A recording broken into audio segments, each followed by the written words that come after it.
This power has been passed on from hero to hero, each praying that it will bring joy and peace to humanity. That one for all will give the world hope. And now it is your turn. Do your best.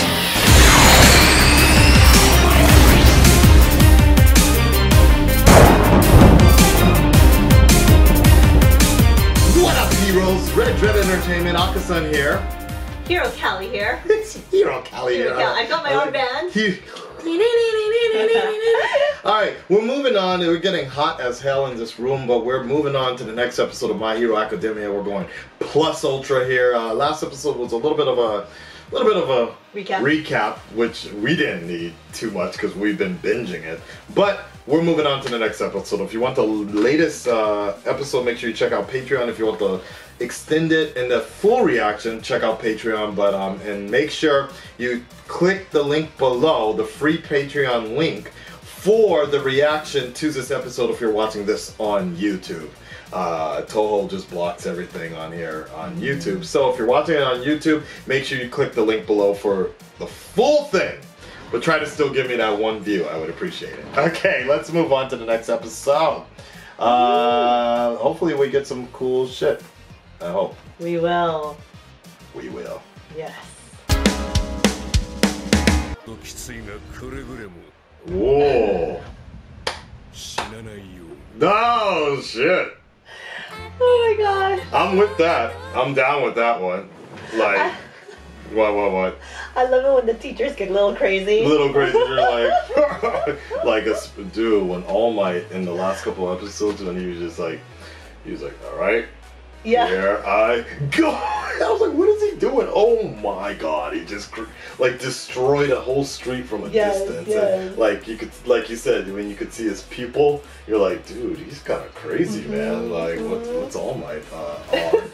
All right, so there you have it, guys. That was the latest episode of My Hero Academia. I think we still have time to. We still got time.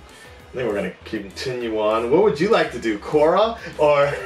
Is that a trick question? We already know the answer, so we'll probably continue on here and burn out more of these. So my big takeaway from this is, and this was actually bothering me a while ago with My Hero Academia, was this idea of like 80% of about 80% of the population has superpowers, and now in order to regulate that, they needed to start. People needed to start getting paid and everything, and I was like, "What the fuck? Get paid to be a superhero? It seems a little weird." Although, yes, technically, in some form or fashion, that happens with the Avengers, the Fantastic Four. There's a bunch of different ones. Hold on. Yep, bonus footage. Wow, there's a lot of extra. Okay, what do we got? 会った途端に襲いかかってきたくせに急にボス面始めやがってな。今回はあくまでのろしだ。うつろにまみれた英雄たちが地に落ちる。Savvy. 輝かしい未来のためのな。Okay. Dabby, I've seen people cosplay as him, so I thought I actually saw him in the tournament instead. He kind of looked like a Kyojin from Shingeki no Kyojin, but I think that's the one people are cosplaying as. Like, I've seen people do like gender bends of that. I don't know when they put they really like him. I don't know why. It's really like, you know, what's her name? The Asian girl, Tokimande, one girl. Okay, she did it, and she did the whole booby thing too. I was like, wow. I was like, why? So I guess he becomes a popular character.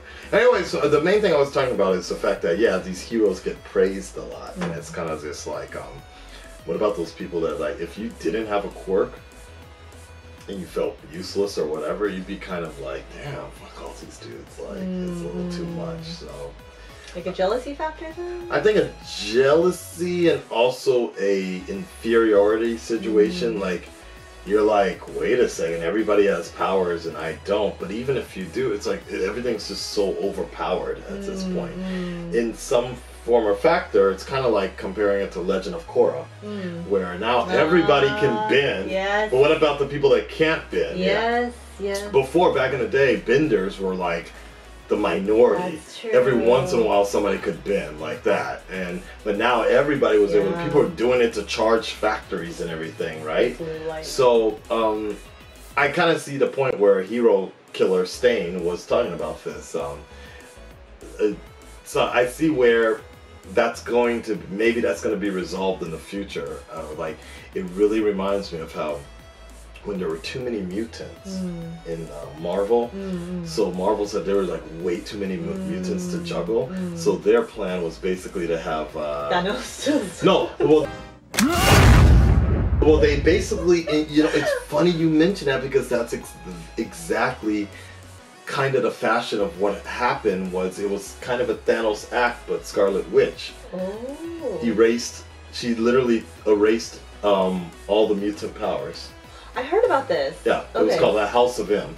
Great fucking story. Okay. Great story, and she just said it with 3 words. She was like, "No more mutants," and everybody just got blown away. Ooh. And if I remember, all the mutant powers disappeared.